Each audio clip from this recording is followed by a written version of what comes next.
La direction des orientations et des bourses fait le point des orientations. Session 2013, environ 300 000 élèves affectés en 6e et plus de 60 000 en seconde. Les parents d'élèves sont-ils satisfaits? Réponse dans cette édition. Et puis des artistes africains se mobilisent pour l'école. Ils sont en studio en Côte d'Ivoire pour sortir une œuvre musicale sur l'éducation. L'initiative est d'Assalfo, leader du groupe Magic System. Il est avec nous sur ce plateau pour en parler. Et puis en Égypte, Hosni Moubarak est sorti de la prison de Tora aujourd'hui. Il est désormais assigné à résidence. Le parquet général égyptien ne s'est pas opposé à la décision du tribunal de remettre en liberté conditionnelle l'ex-président. Bonsoir à tous. Merci de choisir le journal de RTI 1 pour vous informer. Nous sommes le jeudi 22 août. Le dossier proposé par la rédaction de RTI 1 porte sur les logements sociaux et économiques. Où en est-on avec l'opération des présouscriptions? Comment évoluent les procédures d'acquisition? Y a-t-il des difficultés? À quand la construction des maisons témoins? La réponse à toutes ces questions dans le dossier du jeudi et ce sera dans quelques instants.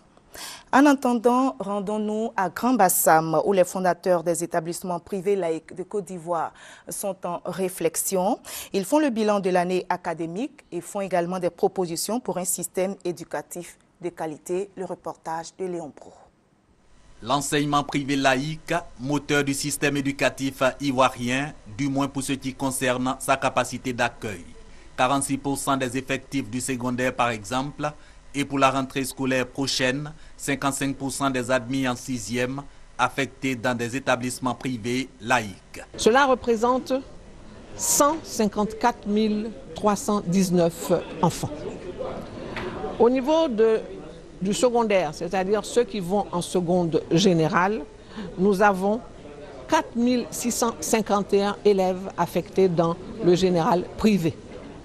Pour ce qui concerne l'enseignement technique, nous avons 13 986 élèves orientés dans les établissements techniques privés.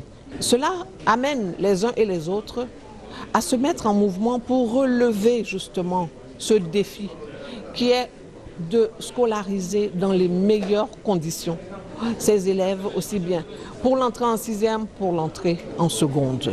Cette confiance de l'État pour les fondateurs d'écoles est un défi à relever. À la clé, l'amélioration de la qualité de l'enseignement dispensé dans leurs établissements. Ils réfléchissent donc sur 4 points, notamment la pédagogie du suivi et évaluation, l'adéquation formation-emploi. C'est pour faire le point de ce qui a existé. Et maintenant, les perspectives, c'est de sortir quand même des résolutions qui vont permettre à la tutelle et aux organisations avec lesquelles nous travaillons de pouvoir trouver un canevas où chacun trouvera son compte.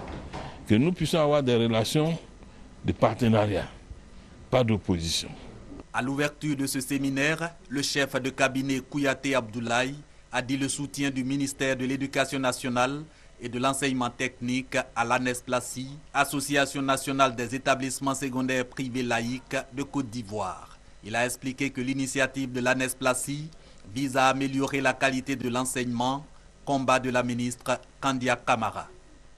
Et il n'y a pas que les enseignants qui affichent leur volonté d'améliorer l'enseignement en Côte d'Ivoire. Sur la liste figurent les artistes chanteurs. Une douzaine d'artistes africains est en ce moment en studio en Côte d'Ivoire. Ces derniers préparent une œuvre musicale pour soutenir l'éducation. L'initiative est de l'artiste chanteur Assalfo du groupe Magic System. Il a été reçu aujourd'hui par le ministre de la Culture. Notre modèle de développement est basé sur la maîtrise de l'écrit. Alors que nous avons 40% de la population qui ne sait pas lire et écrire, ça veut dire que l'Afrique veut se développer seulement avec 60% de sa population. Ce n'est pas possible. Et c'est pour cela que nous sommes en retard. Face à cette situation, il faut donc renforcer les efforts pour permettre à plus d'enfants africains d'accéder à l'éducation. D'où cette mobilisation des artistes africains de renom pour enregistrer un single. Une initiative de l'artiste ivoirien Assalfo du groupe Magic System. L'initiative de Assalfo est saluée par le ministre de la Culture et de la Francophonie. Nous avons la présence du directeur résident de l'UNESCO qui montre très bien que ce projet est un projet appuyé par l'UNESCO. Et nous montrons ainsi qu'il n'y a pas d'éducation sans culture et il n'y a pas de culture sans éducation. Les deux travaillent ensemble pour le bien de l'Afrique. Et je ne peux que féliciter, encourager nos frères et sœurs artistes pour cette œuvre de bonne volonté. Pour les artistes qui participent à la production de cette œuvre, il s'agit d'un engagement de solidarité. Aujourd'hui, on a quand même un gros problème d'éducation en Afrique. Aller dans nos villages, aller même dans nos villes, nous avons au moins 40% de la population en Afrique qui n'est pas éduquée. Et donc, nous devons compter avec cette jeunesse parce que ce sont nos enfants. S'ils ne sont pas éduqués, eh ben, on aura un problème dans l'avenir. Le développement passe par le savoir.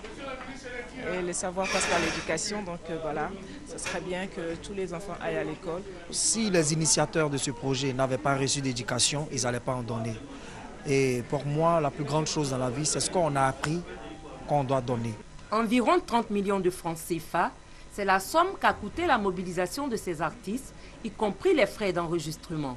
Et cela en vue de couvrir les urgences en éducation dans les pays d'Afrique subsaharienne, où les taux de scolarisation sont très faibles, notamment au Niger, au Burkina Faso, au Mali et au nord de la Côte d'Ivoire. Ces urgences sont évaluées à au moins 900 millions de francs CFA. Le reportage de Serge Gongomé était commenté pour vous par Chantal Akanda. Et justement, nous avons avec nous Salfo, leader du groupe Magic System, l'initiateur de ce projet des artistes pour soutenir l'éducation. Bonsoir Salfo. Bonsoir Marie-Laure. Alors, une œuvre musicale pour soutenir l'éducation, pourquoi? C'est une manière de montrer que nous, les acteurs de la culture, nous pouvons nous impliquer aussi dans le développement de notre continent. Et en plus, à ma mission d'ambassadeur de bonne volonté qui m'a été attribuée par l'UNESCO, j'ai voulu défendre les valeurs et participer aussi à cette campagne de communication et de sensibilisation pour l'éducation en Afrique, pas seulement même en Afrique, mais partout dans le monde. Alors, vous réunissez une dizaine ou douzaine d'artistes? C'est une douzaine d'artistes. Une douzaine d'artistes africains? Oui. Alors, y a-t-il des Ivoiriens parmi ces artistes? Oui, j'ai voulu que toute l'Afrique soit représentée. En tant qu'initiateur du projet, nous sommes déjà Ivoiriens Magic System, mais on a invité aussi nos jeunes frères, les patrons, qui sont une relève pour la musique ivoirienne, à s'associer à ce projet. Et après, on a appelé des artistes venant de différents horizons en Afrique, de différents pays. Et ces artistes-là ont accepté volontiers de venir nous accompagner sur ce projet-là. Alors, présentement, ils sont en studio. Qui finance? Le financement, bon, on essaie d'avoir des partenaires ici par là, mais en attendant, en tant qu'ambassadeur de bonne volonté, c'est ça aussi la bonne volonté, on essaie de mettre un peu la main dans la poche, même si on se sent accompagné par certains partenaires. Mais le but du projet, c'est d'appeler d'autres partenaires à nous aider, parce que ce n'est pas pour nous, c'est pour aider l'éducation. Et comme le ministre de la Culture le disait tout à l'heure, je crois qu'il n'y a pas de culture sans éducation. Voilà. Alors, réunis sur un même plateau des artistes africains, y a-t-il un message particulier? Oui, il y a un message particulier. Une œuvre musicale sur l'éducation? Oui, parce que c'était notre contribution aussi en tant qu'artiste de vouloir recueillir des fonds. Parce que ce projet qui est initié, tous les fonds, tous les bénéfices qui sont recueillis dans ce projet iront directement à l'UNESCO pour financer l'éducation. On ne sait pas dans quel pays ça va aller. Moi, je participe souvent au forum à l'UNESCO et je vois que dans les derniers rapports de l'UNESCO sur l'éducation, l'Afrique est le continent qui n'est pas le mieux nanti.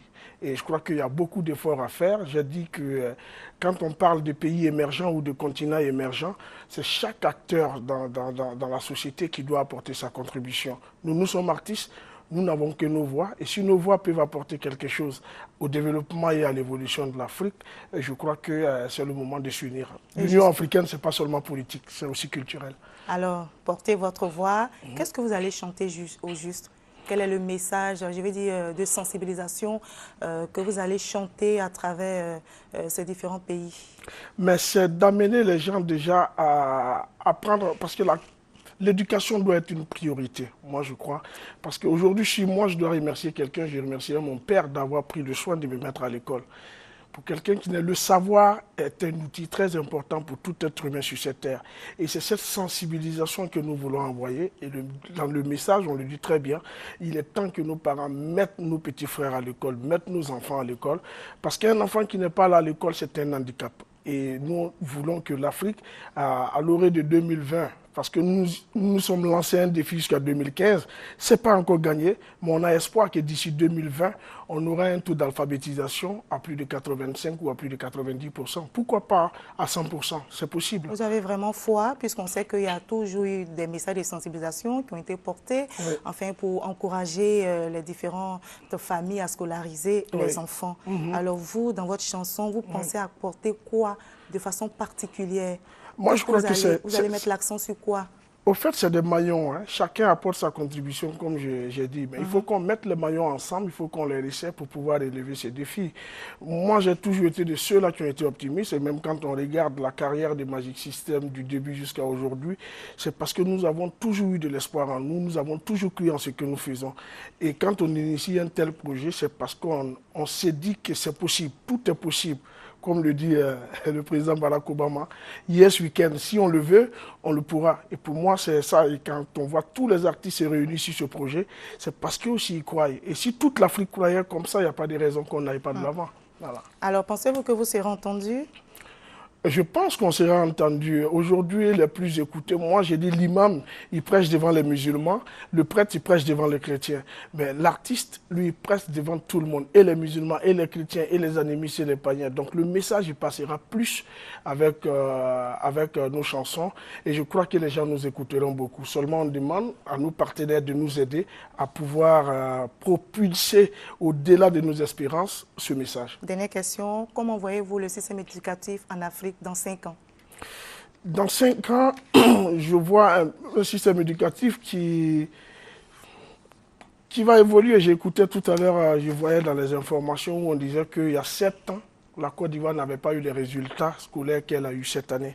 Déjà, du passage, je voudrais dire merci au ministre de l'Éducation, mais pour dire que l'Afrique est en train de prendre un envol, même si cet envol est lent, mais je crois qu'il est en train d'être sûr, et surtout avec les nouvelles technologies, il n'y a pas de raison que cette école-là ne soit pas au firmament dans les années à venir. Et j'ai confiance et j'ai foi. Merci beaucoup à Salfo, merci d'avoir répondu à nos questions. Merci beaucoup. De la chanson, passons au film. Aya de Yopougon, film d'animation décrit avec un humour piquant une Afrique gaie et moderne dans un quartier populaire d'Abidjan, Yopougon. La réalisatrice, une Ivoirienne, Marguerite Aboué, était aujourd'hui dans les bureaux annexes de l'Assemblée nationale à la Riviera Golf pour présenter ce film au président Diom Soro. Le reportage de Gabriel Zani. Le film d'animation Aya de Yopougon est actuellement à l'affiche dans les cinémas. Pour la promotion du film, la réalisatrice Marguerite Aboué est à Abidjan. Ce jeudi, elle a rencontré Diom Soro, le président de l'Assemblée nationale, dans les bureaux annexes de l'institution à Cocody. Je pense qu'il va nous aider à pouvoir projeter Aya de Yopougon gratuitement en plein air comme on avait voulu le faire avant dans toute la Côte d'Ivoire. C'est avec la complicité de Clément Oubréry que Marguerite Aboué crée Aya de Yopougon, sortie le 17 juillet dernier en France. C'est une série dans laquelle elle retrace l'histoire de la jeune Aya, âgée de 19 ans, l'âge où tout est possible, qui souhaite devenir médecin. Mais au-delà de cette histoire de quartier, c'est une Afrique gaie et moderne qui est dépeinte dans cette bande dessinée. Je montre tout simplement le quotidien des Africains, des Ivoiriens, et à chacun d'en tirer ce qu'il pourra. Un mois après sa sortie, ils sont des dizaines de milliers à avoir vu le film. Un beau succès qui retient l'attention du président de l'Assemblée nationale. Il s'est engagé à soutenir la réalisatrice. C'est Fanta, ma mère. Tu poses trop de questions. Mais je n'ai rien dit encore. Oui, nous allons maintenant faire un tour à la direction des orientations et des bourses pour nous faire une idée de l'effectif des élèves orientés en 6e et en seconde. Ils sont environ 300 000 élèves affectés en 6e cette année et près de 70 000 en seconde. Mais que pensent les parents d'élèves de ces orientations? Sont-ils satisfaits? Victorine Yaoyobo a fait un tour dans l'un des centres d'orientation au lycée classique d'Abidjan pour recueillir leur avis. J'étais venu chercher l'orientation de mon fils. Alors, il souhaitait être au lycée classique. Dieu merci, je suis venu. Il a été orienté au lycée classique. Il est en seconde C. Comme le fils de Sissi Alassane, ils sont nombreux les élèves qui voudraient voir leurs vœux exaucés par la direction de l'orientation et des bourses.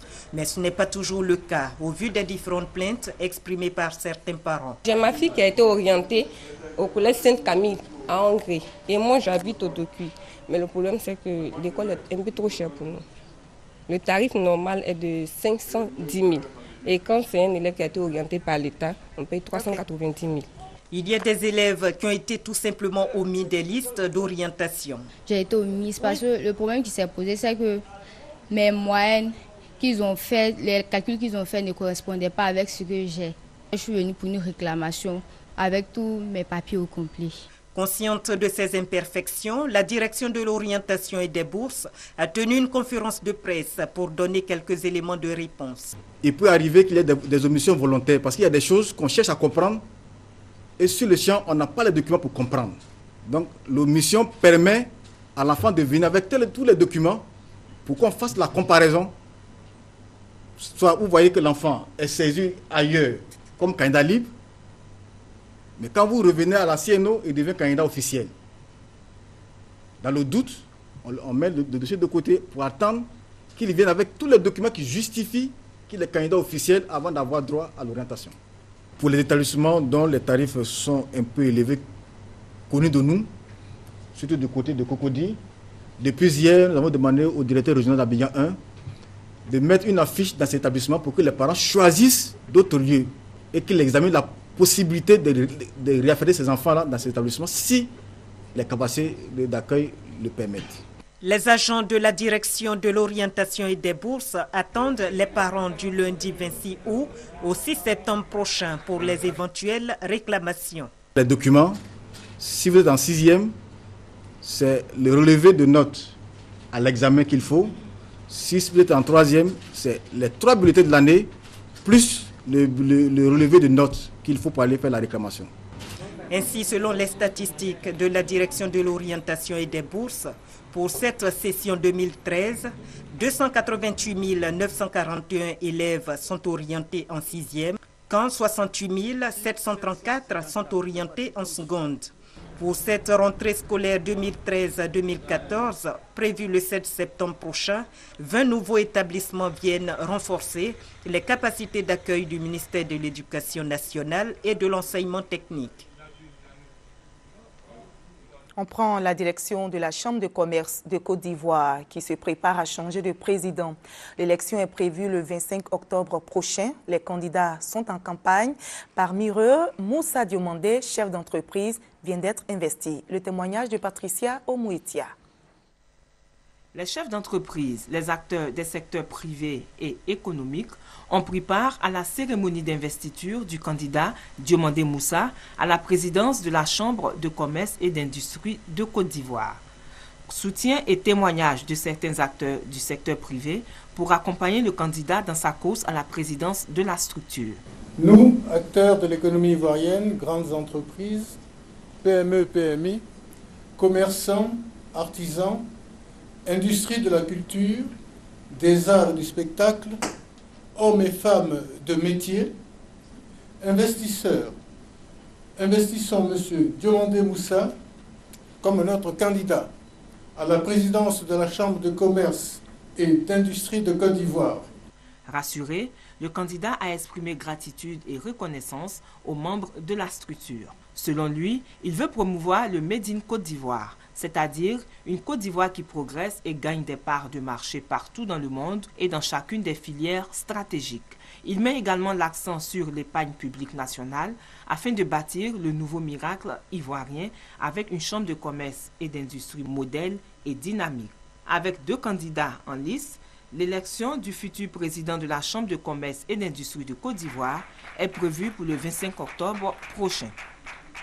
La représentante spéciale du secrétaire général des Nations Unies en Côte d'Ivoire vient d'échanger avec les rois et chefs traditionnels au centre des discussions, le renforcement des actions de paix et de réconciliation en Côte d'Ivoire. Le reportage de Mamadou Kwasi. Au cours de cette rencontre, Aïchatou Mendaoudou, représentant spécial du secrétaire général des Nations Unies pour la Côte d'Ivoire, a expliqué les missions et le mandat de l'ONUCI à la délégation des rois et chefs traditionnels de Côte d'Ivoire. Selon elle, Il s'agit pour l'ONUCI d'accompagner la Côte d'Ivoire dans le processus de paix et de réconciliation. Aïchatou Mendaoudou a salué les actions menées par les rois et chefs traditionnels pour la cohésion sociale et surtout pour la paix en Côte d'Ivoire, avant de les inviter à continuer ce rôle de messager de paix dans l'intérêt de la Côte d'Ivoire, plaque tournante de l'économie sous-régionale. La délégation des rois et chefs traditionnels se dit satisfaite des échanges. Elle promet soutenir la représentante spéciale de Ban Ki-moon dans sa mission. L'ONUCI nous a aidés dans la crise pour mettre le pays sur les rails. Une femme vient maintenant, c'est pour mettre de l'ordre. Parce que hier on a roulé en gasoil, aujourd'hui avec la femme on va rouler en super. Donc disons que nous allons bien travailler pour que la paix vraiment revienne définitivement. Les deux parties se sont promis des rencontres régulières afin de renforcer la cohésion sociale et la paix en Côte d'Ivoire.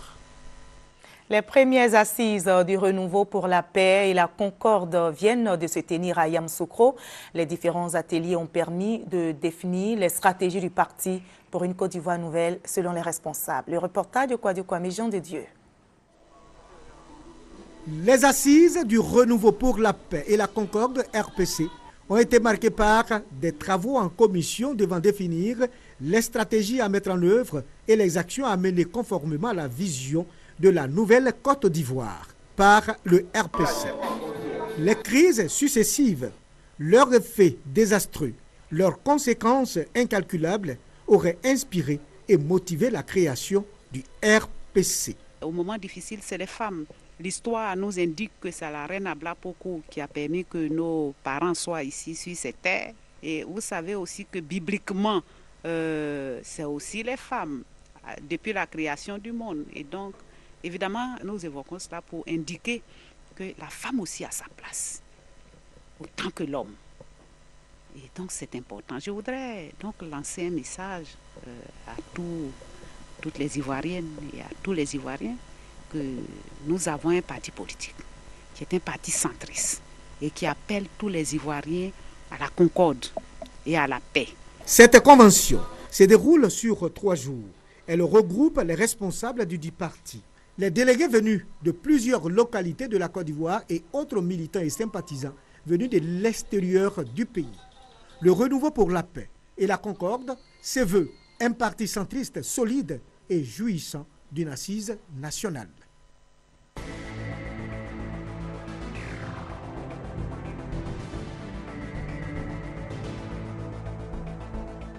Le dossier de ce jeudi porte sur les logements sociaux et économiques. Où en est-on avec l'opération de présouscription? Comment évoluent les procédures d'acquisition? Y a-t-il des difficultés? À quand la construction des maisons témoins? La réponse à toutes ces questions dans le dossier du jeudi signé Francis Boifou. Opération de finalisation des formalités d'accès aux logements sociaux et économiques. 10 jours après le lancement, l'on constate des difficultés. Le promoteur auquel on m'a orienté ne construit pas de maison de 7,5 millions. Or, j'ai souscrit pour une maison de 7,5 millions. Alors, ils m'ont carrément demandé de venir au CEFAL. Ils vont me réorienter vers un autre promoteur. Justement, le centre de facilitation de formalités d'accès au logement CEFAL, mis en place pour venir en aide aux personnes insatisfaites, ne désemplit pas. Le problème, c'est comment retrouver la localisation de l'agence immobilière. On a déjà déposé tous les dossiers et on a versé l'argent. Bon, maintenant, on doit nous affecter à un promoteur immobilier. Bon, jusque-là, ce n'est pas encore fait. Le directeur du centre de facilitation de formalités d'accès au logement CEFAL rassure. Tous ceux qui ont fait la présouscription auront un promoteur. Les affectations sont en cours. Pendant ce temps, certains présouscripteurs sont face à des opérateurs immobiliers pour s'acquitter des frais de dossier. 165 000 francs CFA pour les logements sociaux, 180 000 francs CFA pour les logements économiques. À cela s'ajoute l'apport initial de 10% de la valeur de la maison et le fonds de cautionnement mutuel remboursable évalué à 3,5% toujours de la valeur du logement. L'engouement, il est vraiment réel, sauf que par recoupement, quelquefois, les gens se plaignent du fait qu'ils n'étaient pas prêts pour les 10%, ils n'étaient pas prêts, par exemple, pour le fonds de garantie. Quand on parle du cas social, pour nous, on allait payer chaque mois un peu, mais il faut verser d'abord 1,2 million par rapport à la maison. Parce que c'est une maison de 3 pièces. Donc, c'est un peu dur. On va voir, si on ne peut pas, on va laisser tomber. Autre lieu, autre réalité. Ici, Des dispositions exceptionnelles ont été prises pour le règlement des 10% de l'apport initial. S'agissant par exemple du client qui sollicite un prêt bancaire, l'apport initial c'est au moins 10%. Et il a la possibilité de solder ce montant-là en plusieurs mensualités. De l'entretien, il est sorti qu'il y avait le fonds de garantie, l'apport personnel et les frais de dossier à payer chez eux ici, que j'avais la possibilité de payer cela sur maximum 3 mois. Je suis satisfait. Comme on le voit, la procédure de finalisation des dossiers diffère d'un opérateur à un autre. Alors, question, l'État a-t-il un regard sur les procédures? Nous avons des rapports qui nous seront transmis par rapport à l'attitude des promoteurs. Je peux vous rassurer, toutes les corrections que le gouvernement doit apporter seront apportées pour que la politique mise en place par le président de la République puisse être respectée. Autre problème soulevé par les candidats au logement, le non-respect des choix des sites. Certains ont choisi des sites dans la zone de Bassam ou de Bingerville, mais là nous avons le site d'Anyama. Donc c'est à ce niveau-là qu'on a quelques difficultés parce que certains souhaiteraient être dans ces zones comme Bingerville et Bassam en fonction de leur lieu de travail. Nous on souhaiterait que le ministère voie de ce côté-là s'ils peuvent nous attribuer d'autres sites. Cela est dû au fait qu'il y a eu plus de demandes que de terrains disponibles sur l'axe Abidjan-Bingerville. C'est la même chose sur l'axe Abidjan-Bassam. Le gouvernement s'est engagé à donner une maison à tous ceux qui en ont fait la demande. C'est pour ça qu'un site de remplacement a été trouvé pour toutes ces personnes. C'est le site de Songon. Certains se disent déçus. Ils demandent que l'État leur rembourse les frais de présouscription qui s'élèvent à 30 000 francs CFA chacun. Il ne faut pas tout de suite, parce qu'on n'a pas été bien reçu, parce qu'on ne s'est pas compris dès le premier échange, partir du principe qu'il faut se retirer. Non, il faut revenir vers le CEFAL très simplement, exposer le problème, attendre que d'autres propositions vous soient faites.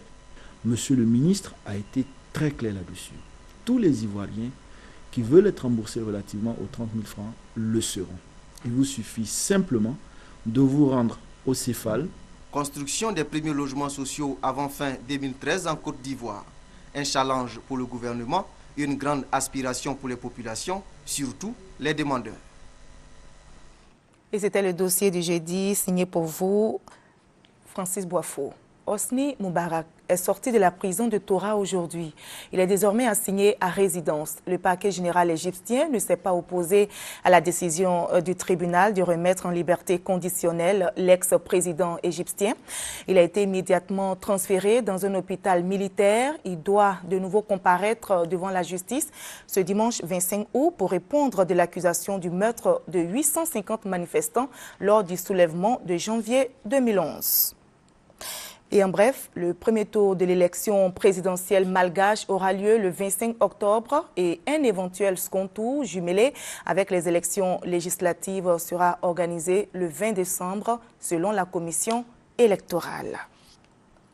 Au pouvoir depuis l'indépendance du pays en 1980, Robert Mugabe a été investi aujourd'hui pour un nouveau mandat à la présidence du Zimbabwe. Âgé de 89 ans, il a obtenu ce nouveau mandat lors d'élections contestées le 31 juillet dernier.